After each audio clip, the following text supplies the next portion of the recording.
Praise the Lord. கர்த்தர் நல்லவர். இந்த நல்ல நாளிலும் கூட உங்கள் யாவரையும் இயேசுவின் நாமத்தினாலே வாழ்த்துகிறோம். விசேஷமாக இந்த வீடியோவில் ஆபிரகாம் என்கிற ஒரு தேவ மனிதனை குறித்து வேத வசனத்துடைய ஆதாரங்களோடு இன்னும் ஆழமான ஒரு சில காரியங்களை, நமக்கு தெரிந்திருந்தாலும் தெரியாத ஒரு சில காரியங்களை கர்த்தருடைய ஆவியானவர் நமக்கு கற்றுத்தரப்போகிறார். இந்த ஆபிரகாம் என்கிற மனிதன் 3 மதத்திற்கு முக்கியமான ஒரு நபராக இருக்கிறார். முதலாவது, கிறிஸ்துவர்களாகிய நமக்கு அவர் விசுவாசத்தின் தகப்பனாக இருக்கிறார். இரண்டாவது பார்த்தீங்க அப்படின்னா, யூத மார்க்கத்திற்கும் இவர் முக்கியமான ஒரு நபராக இருக்கிறார்.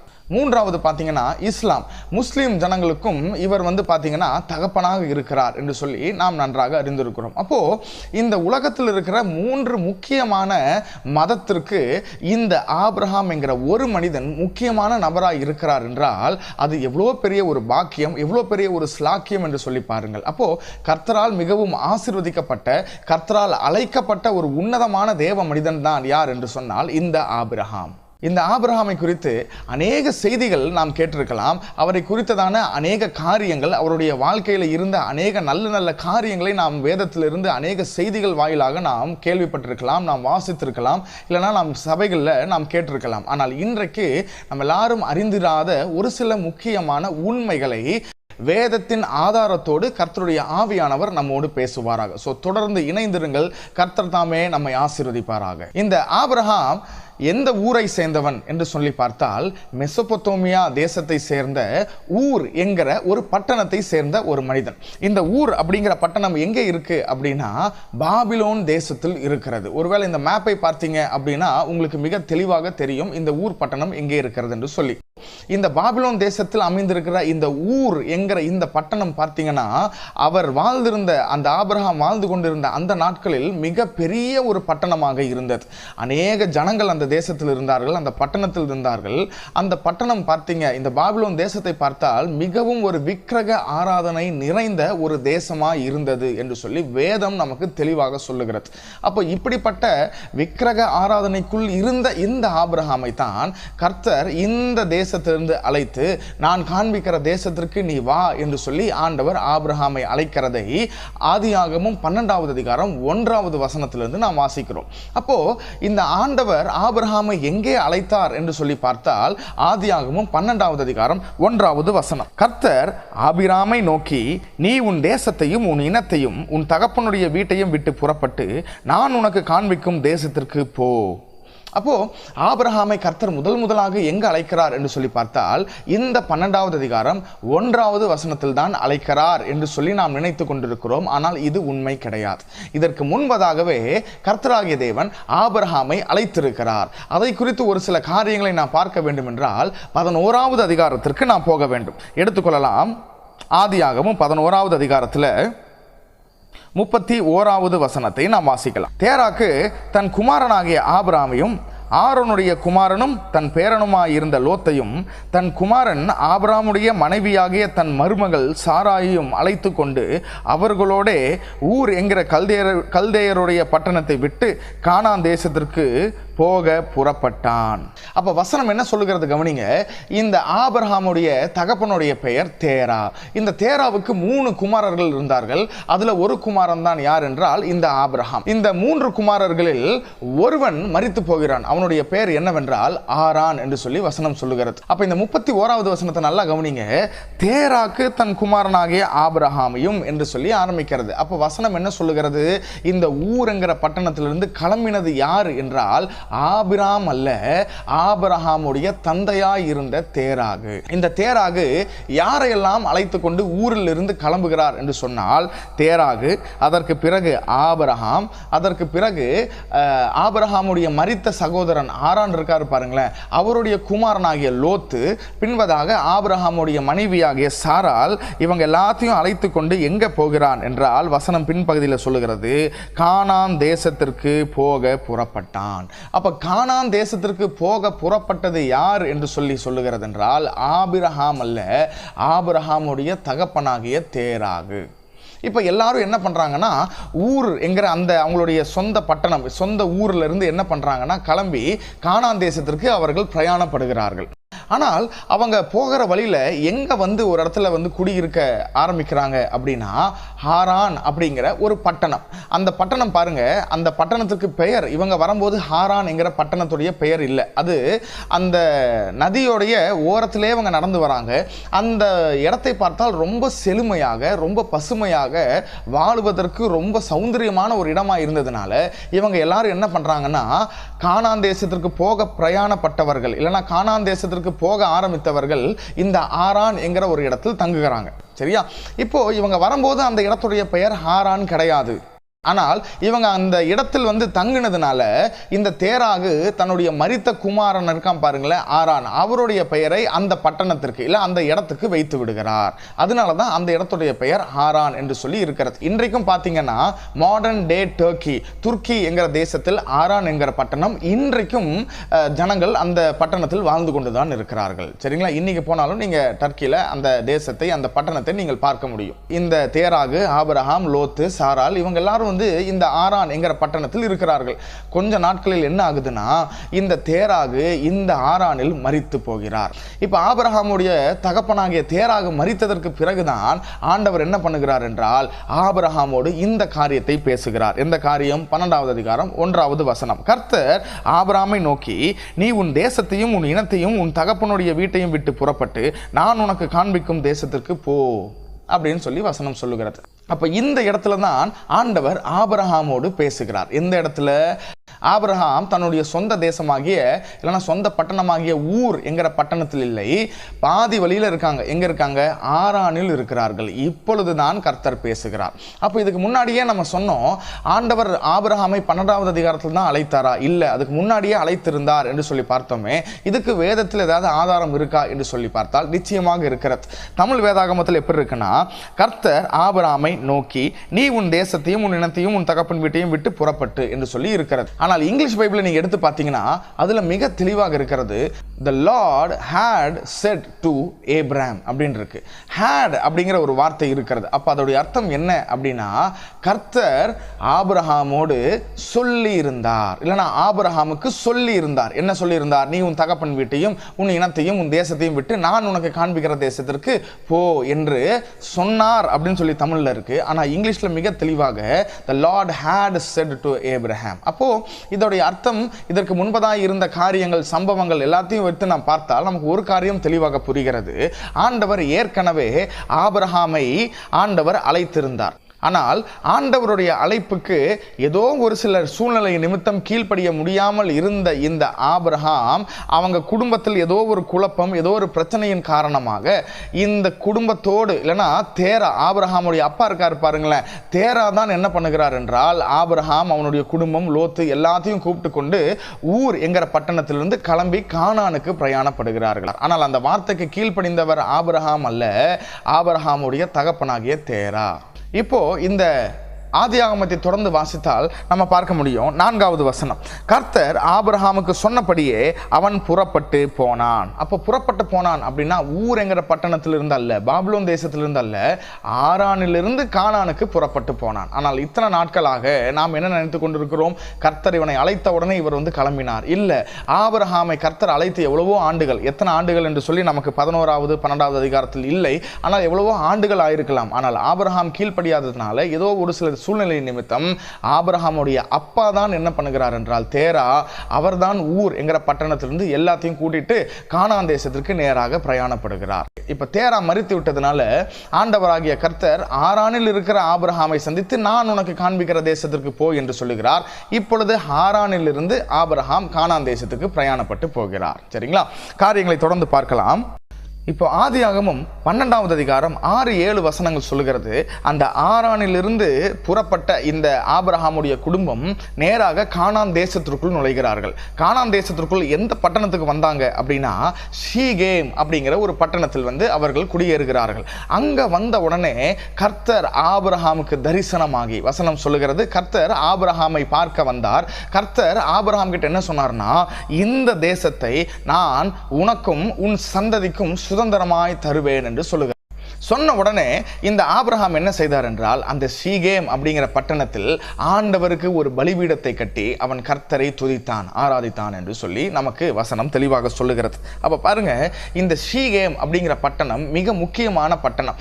ஏனென்றால் இந்த பட்டணத்துல தான் ஒரு சில வருடங்கள் கழித்து ஆபிரகாமுடைய பேரனாகிய யாக்கோபு ஒரு பலிபீடத்தை கட்டுகிறான். அது மாத்திரம் அல்லாமல் யோசுவாவின் புஸ்தகத்தில் பார்க்கிறோம், யோசுவா எல்லா ஜனங்களையும் கானான் தேசத்திற்குள்ள கொண்டு வந்த உடனே இந்த யோசுவா எல்லா ஜனங்களையும் பார்த்து, நானும் என் வீட்டாருமோ என்றால் நாங்கள் கர்த்தரையே சேவிப்போம், ஆனால் ஜனங்கள் நீங்கள் யாரை சேவிப்பீர்கள் என்கிற ஒரு முக்கியமான அர்ப்பணிப்புக்குள் நடத்தப்பட்ட ஒரு முக்கியமான ஒரு பட்டணம் தான் இந்த சீகேம் பட்டணம் என்று சொல்லி பார்க்கிறோம்.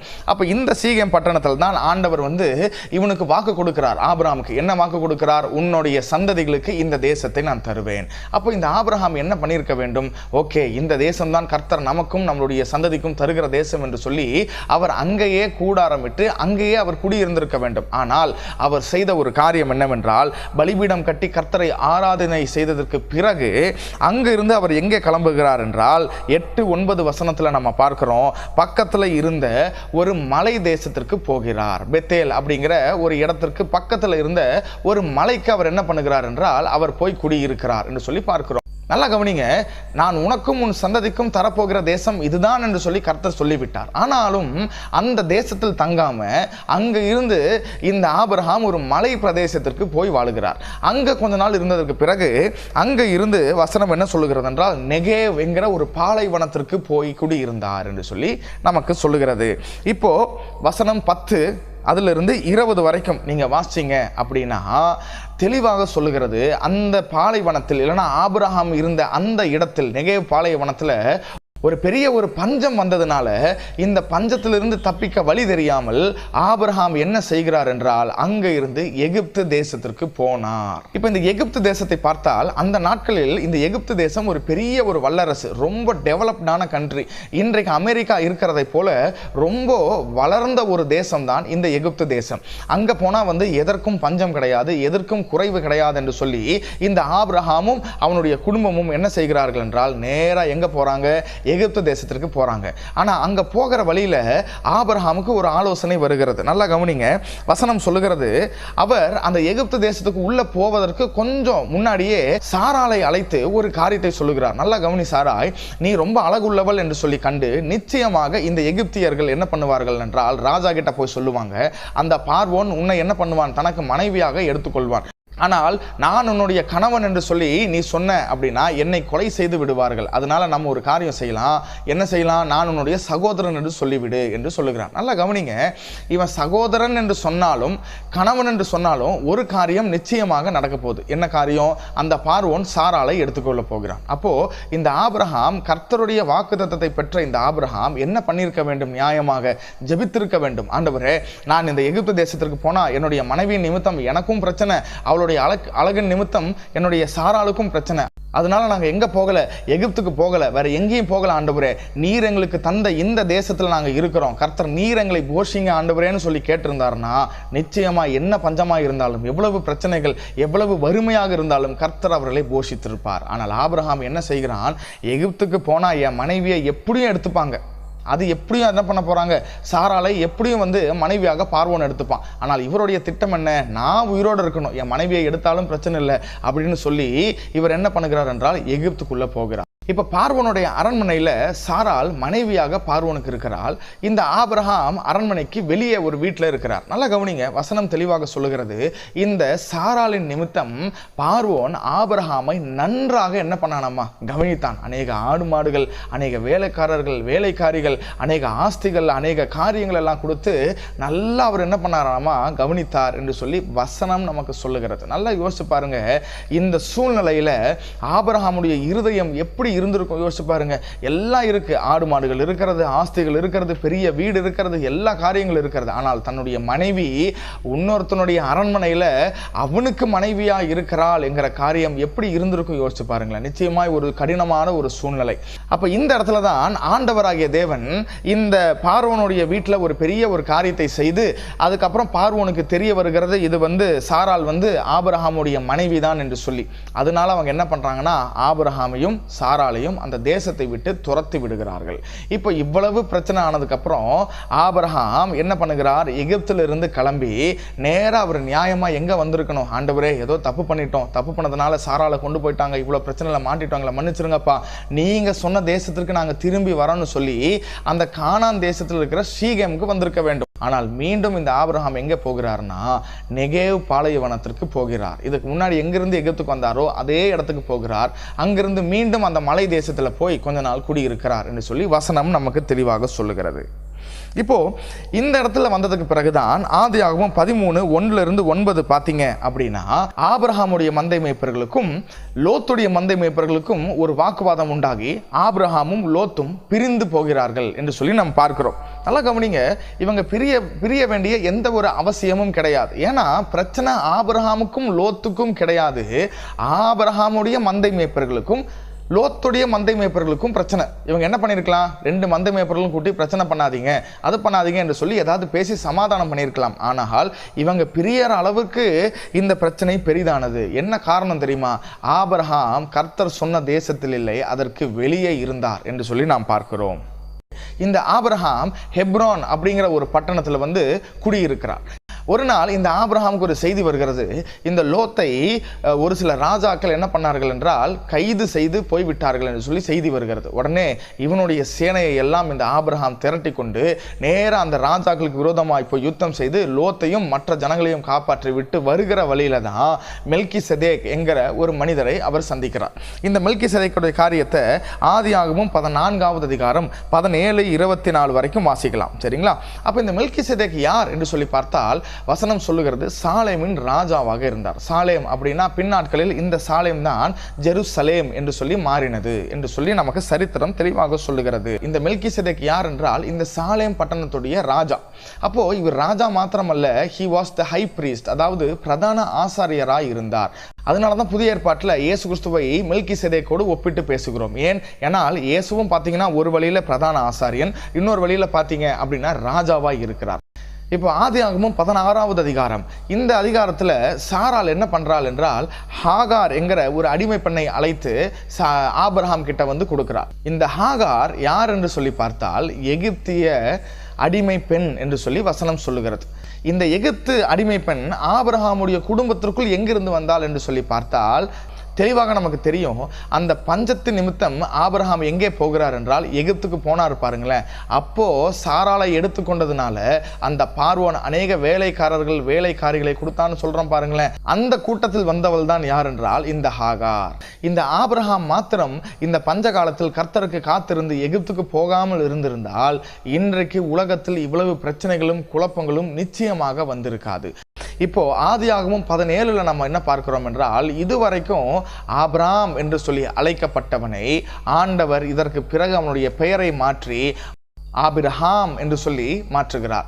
அதே போல சாராய் என்று சொல்லி அழைக்கப்பட்ட அந்த ஸ்திரீயுடைய பெயரை சாராள் என்று சொல்லி கர்த்தர் மாற்றுகிறதை இந்த அதிகாரத்தில் நம்ம பார்க்கிறோம். ஆதியாகமம் 18வது அதிகாரத்தில் 3 நபர்கள் ஆபிரகாமை சந்தித்து ஒரு காரியத்தை சொல்லுகிறார்கள். அடுத்த வருஷம் நாங்கள் உன்னுடைய வீட்டுக்கு வரும்பொழுது இங்க ஒரு குழந்தை இருக்கும் என்று சொல்லி சொல்லுகிறார்கள். ஆபிரகாம் அதை நம்பவில்லை. அந்த காரியம்லாம் நமக்கு தெரியும். ஆனால் இதில் அறிந்து கொள்ள வேண்டிய ஒரு காரியம் இருக்கிறது.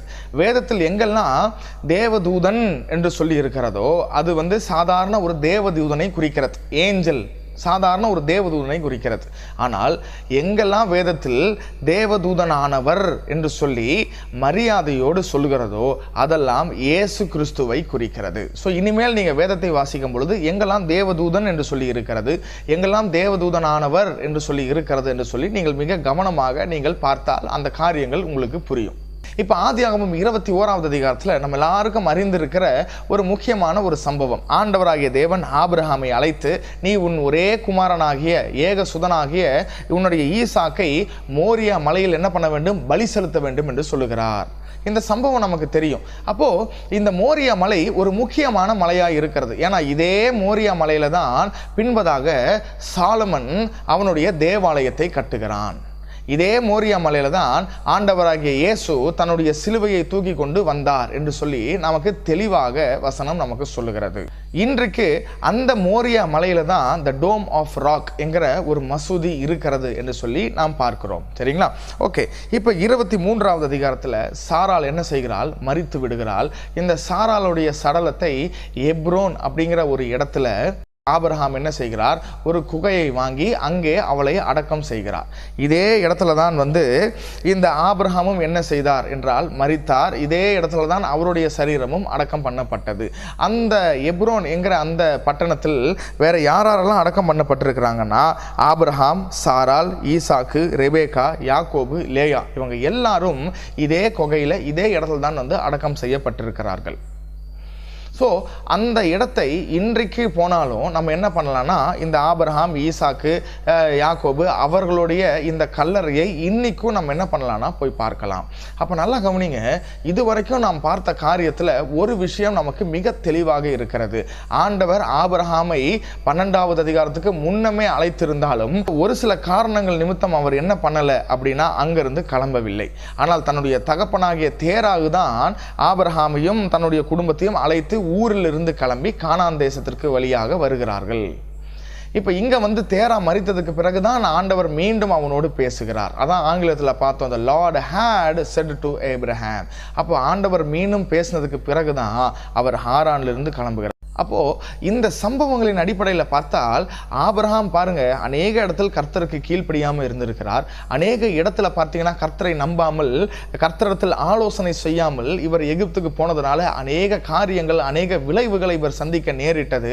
அதற்கப்புறம் குடும்பத்தில் அநேக பிரச்சனைகள், அந்த பிரச்சனைகள் இன்றைக்கு வரைக்கும் உலகத்தில் தொடர்ந்து கொண்டிருக்கு என்று சொல்லி பார்க்கிறோம். அப்போ இதுலேருந்து நமக்கு என்ன தெரியுதுன்னா ஆபிரகாம் விசுவாசிகளுடைய தகப்பனாக இருந்தாலும் அவருக்குள்ளேயும் அநேக குறைகள், அநேக வீக்னஸ், அநேக காரியங்கள் இருந்தது. ஆனால் வசனம் நமக்கு சொல்லுகிறது சாதாரண மனிதர்களை கர்த்தர் என்ன பண்ணுகிறார் என்றால் தன்னுடைய காரியத்திற்காக எடுத்து பயன்படுத்துகிற ஒரு நல்ல ஆண்டவர்.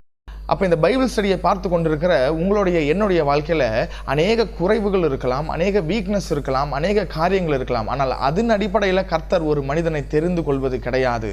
கர்த்தர் எந்த மனிதனை தெரிந்து கொள்கிறாரோ அந்த மனிதனுடைய வாழ்க்கையில் கர்த்தர் நிச்சயமாய் கிரியை செய்வார் என்பதற்கு ஒரு முன்னுதாரணமாய் இருந்தவர் யார் என்றால் இந்த ஆபிரகாம் என்று சொல்லி பார்க்கிறோம். அப்போது இந்த ஆபிரகாமுடைய வாழ்க்கையில் இத்தனை குறைகள் இருந்தாலும் கடைசி வரைக்கும் ஆபிரகாமை அழைத்த தேவன் அவனை கைவிடாமல் வழிநடத்தினார். இன்றைக்கு கர்த்தராகிய தேவன் உங்களையும் என்னையும் அழைத்திருக்கிறார். நம்மை பெயர் சொல்லி அழைத்திருக்கிறார். நம்மளுடைய தாயின் கற்பத்தில் நாம் உருவாவதற்கு முன்பதாகவே நம்மை அவருடைய கண்கள் கண்டது என்று சொல்லி வசனம் சொல்லுகிறது. நிச்சயமாய் விசுவாசிங்க, உங்களையும் என்னையும் அழைத்த தேவன் கடைசி வரைக்கும் நம்மை வழிநடத்த உண்மையுள்ளவராய் போதுமானவராய் இருக்கிறார். அதனால விசுவாசத்தை தொடங்கினவரும் விசுவாசத்தை முடிக்கிறவருமாய் இருக்கிற இயேசு கிறிஸ்துவின் மேலே நம்மளுடைய நம்பிக்கையை வைத்து, நம்மளுடைய அசையாத விசுவாசத்தை வைத்து நாம் தொடர்ந்து ஓடுவோம். ஏன்னா வசனம் சொல்லுகிறது கர்த்தரால் அழைக்கப்பட்டவர்கள் அவர்கள் ஒரு நாளும் கைவிடப்படுவது கிடையாது. கர்த்தரை நம்புகிற பிள்ளைகள் ஒரு நாளும் அவமானப்படுவது கிடையாது. கர்த்தர் ஒருவரை அழைத்தால், ஒரு குடும்பத்தை அழைக்கிறார் என்றால் அந்த குடும்பத்தை கடைசி பரியந்தம் வழிநடத்த உண்மையுள்ளவராய் இருக்கிறார். அதனால இந்த நம்பிக்கையோடு, இந்த விசுவாசத்தோடு, இந்த உறுதியோடு இந்த 2021 இந்த புதிய ஆண்டுக்குள்ள நம்ம தொடர்ந்து ஓடலாம். கர்த்தர் உங்களையும் உங்கள் குடும்பத்தையும் கைவிடாமல் நடத்துவாராக. ஸோ தொடர்ந்து இந்த பைபிள் ஸ்டடியில் அடுத்த வாரம் நீங்கள் தொடர்ந்து இணைந்திருங்கள்.